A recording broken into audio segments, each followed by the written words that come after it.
In the journey of memorization of the Quran, leading Taraweeh is something that can entirely change the way you look at your hifz. It doesn't matter if you are still in the journey, already became Hafiz, have led Taraweeh before, or leading Taraweeh for the first time. The plan that I am going to give you in this video will have something that every one of you can get benefit from. By this plan, I will not only help you stay calm and composed while leading Taraweeh, handle the pressure in case you make mistakes, and recite smoothly without running out of breath, but I'll go beyond the plan. And what I mean by that is usually what happens is people, when they give you a plan, they only tell you a step-by-step process. And when you actually start working on that plan, that's when real challenges starts to come your way. And nobody talks about that. But I will help you with that as well. Now let's talk about the preparation.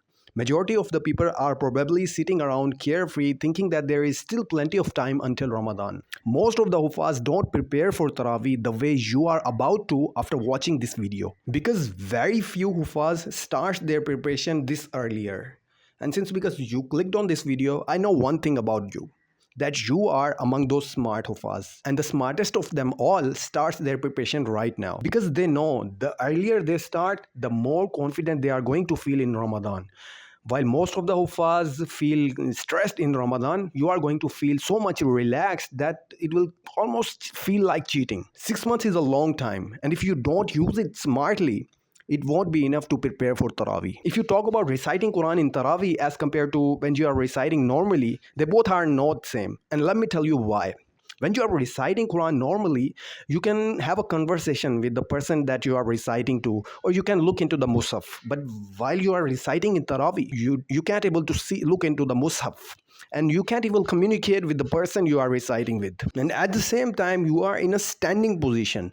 Normally, most of the time, people recite when they are sitting. So this is also a physical challenge. And as well as you are counting your rakat. In order for you to lead Taraweeh, you need 3 things: fluency, discipline, and physical strength. Because usually when you are reciting, you can take a day off. Normally Fridays and maybe at some places Sundays are off. But in Ramadan, when you are leading Taraweeh, there are no days off. Every single night you have to stand and lead Taraweeh no matter what. That's why you need physical strength. And since you are fasting during Ramadan, so you have to start your preparation earlier so that you can save your energy during the month and use it smartly. Now, while reciting Quran in Taraweeh, you need to be fluent. You can't make mistakes on every single line. Your recitation should have a smooth flow. And this level of fluency only comes with practice. And about the practice, what kind of practice do we need in order for us to lead Taraweeh? And that same question was in my mind 1 year back when I was going to lead Taraweeh after 8 years. And at that time, I was kind of a beginner, even though I led Taraweeh for 5 years back to back. But then being disconnected from the Quran not only made me forget the Quran, but also removed all of my previous experiences. So one fine day, I came across my Sheikh. He told me this activity for Taraweeh practice. He told me that perform Nawafil and recite in them the portion that you memorize. I named this activity as Taraweeh drill.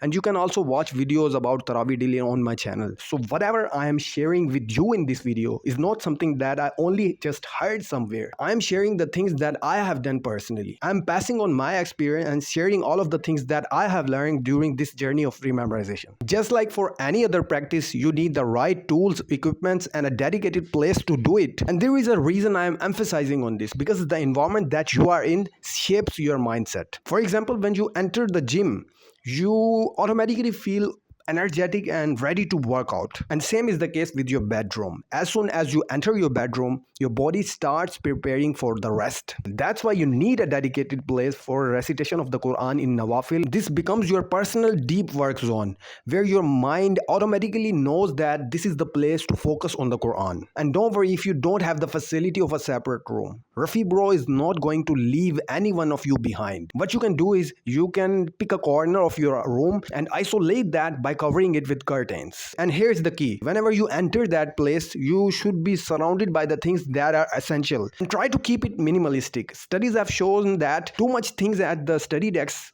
can create clutter, and which may affect your productivity and focus. So only things that you can keep there is your musaf and maybe a pen and paper, and nothing else. In this way, that spot will become the place where you can achieve deep work. And do you know, guys, what really deep work is? This is not a new terminology. In fact, Professor Cal Newport even wrote an entire book on this topic. And I'm sure all of you have experienced this at some point in your life. Deep work is basically when you are so much focused on your work that you lose track of time.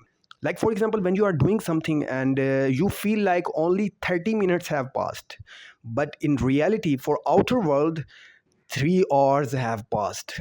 But since because you are so much focused, the time flies and you lose track of the time. And the best part about this is the work you do in this time is the most productive work you do. Think about the students who are cramming last night before exam, or employers who have last night for the deadline and they are completing their project. At that point, they enter this state without even realizing it. And for Hufaz, it's the same feeling when memorizing Quran suddenly becomes so easy that you are able to cover a lot more in less time than usual. But the game here is how to enter that mode on purpose. And if you master that, you are become a person that nobody can beat.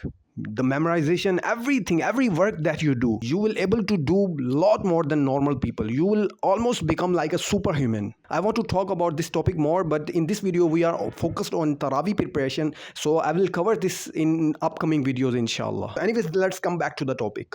So in Ramadan, when we commit ourselves for Taraweeh, basically we are creating for ourselves small deadlines every single night. So those small deadlines help us enter deep work mode. So if you master this technique, you will enjoy memorization of the Quran and it will become more easier and faster. Now let's understand why most of the Huffaz are afraid of leading Taraweeh. They lose confidence when they are leading Taraweeh, or they make mistakes in Taraweeh. The reason behind is that our brain is not used to this. So it put ourselves in a condition that we are not used to. If we go into an unfamiliar condition, our protective mechanism trigger fear. So that's why we kind of have this feeling of fear when we are leading Taraweeh. And the best way to overcome this is practice. Doing Taraweeh drill basically. This means regularly reciting Quran in Nawafil in a Taraweeh-like setup before Ramadan. By doing this, we train our brain to get familiar with this experience. And if we keep practicing like this for 6 months,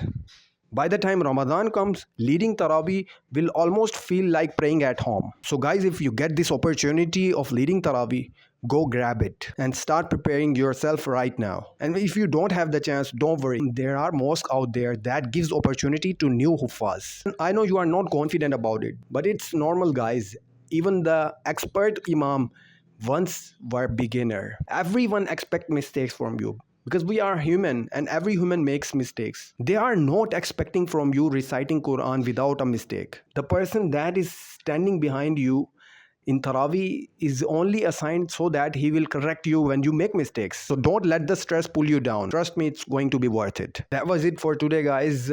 I would like to know what was your feeling when you led Taraweeh for the first time, and what did you learn from that experience? Drop it in the comment and I'll see you in the next one.